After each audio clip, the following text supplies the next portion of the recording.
ওম নমো ভগবতে জয় শ্রীকৃষ্ণ রাধে রাধে। আপনার কি কখনো এমন হয়েছে হঠাৎ ভোর ৩টে ৪টে বা ৫টার মধ্যে ঘুম ভেঙে গেল? চারদিকে নীরবতা, সবাই ঘুমিয়ে, কিন্তু আপনার চোখে আর ঘুম নেই। আপনি কি ভাবেন এটা শুধু কাকতালীয়, নাকি এর পেছনে লুকিয়ে আছে কোনো গভীর সত্য? আজ আমরা সেই রহস্যের কথাই জানব। ভোর ৩-৫টার মধ্যে ঘুম ভাঙার আসল কারণ কি? এটা কি সত্যিই ভগবানের কোনো সংকেত? হিন্দু শাস্ত্রে এই সময়কে বলা হয় ব্রহ্ম মুহূর্ত। এই সময় সূর্য ওঠার আগে প্রকৃতি সবচেয়ে শান্ত থাকে, বাতাসে থাকে এক অদ্ভুত প্রশান্তি। আর এই সময়েই মানুষের মন থাকে সবচেয়ে পরিষ্কার। শাস্ত্র অনুযায়ী এই সময়ে জেগে উঠলে মানুষের মন ঈশ্বরের সঙ্গে সহজে যুক্ত হয়, কারণ তখন চারপাশে কোনো শব্দ নেই, কোনো বিভ্রান্তি নেই, কোনো কোলাহল নেই, শুধু আপনি আর আপনার অন্তরের কণ্ঠস্বর। অনেক প্রাচীন ঋষিমুনি এই সময়ে ধ্যান করতেন, কারণ তারা জানতেন এই সময়ই আত্মার সঙ্গে সংযোগ সবচেয়ে গভীর হয়। কিন্তু প্রশ্ন হল, আপনার ঘুম যদি এই সময় হঠাৎ ভেঙে যায়, তাহলে কি সেটা কোনো সংকেত?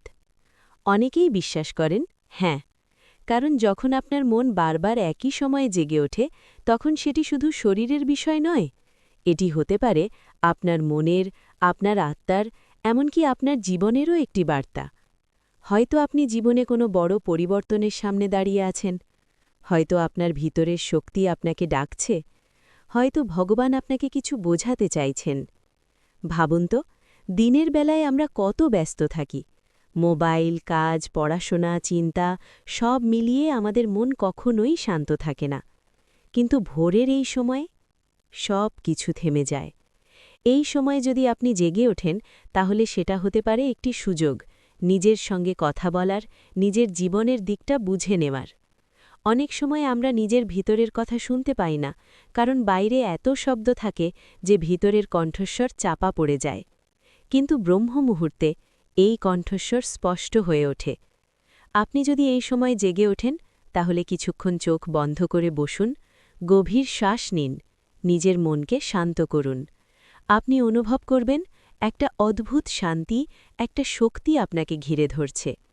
এই সময়ে প্রার্থনা করলে, ধ্যান করলে বা শুধু নিজের জীবনের কথা ভাবলেও আপনি অনেক উত্তর পেতে পারেন।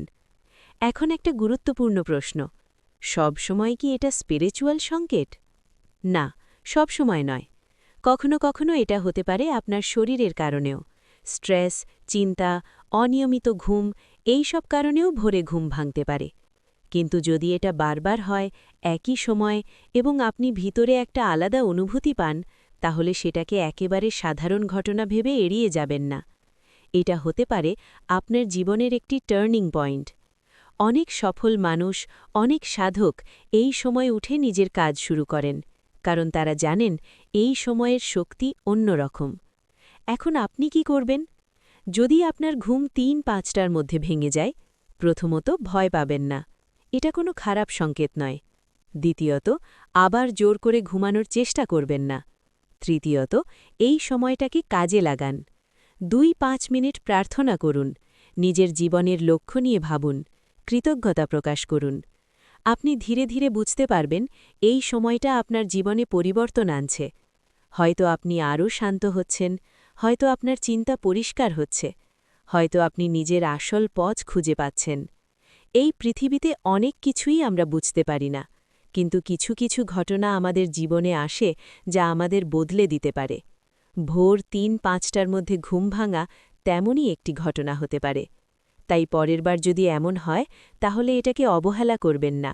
চোখ বন্ধ করুন, নিজের অন্তরের কণ্ঠস্বর শুনুন। হয়তো ভগবান আপনাকে কিছু বলতে চাইছেন। ওম নমো ভগবতে জয় শ্রীকৃষ্ণ রাধে রাধে। আপনার কি কখনো এমন হয়েছে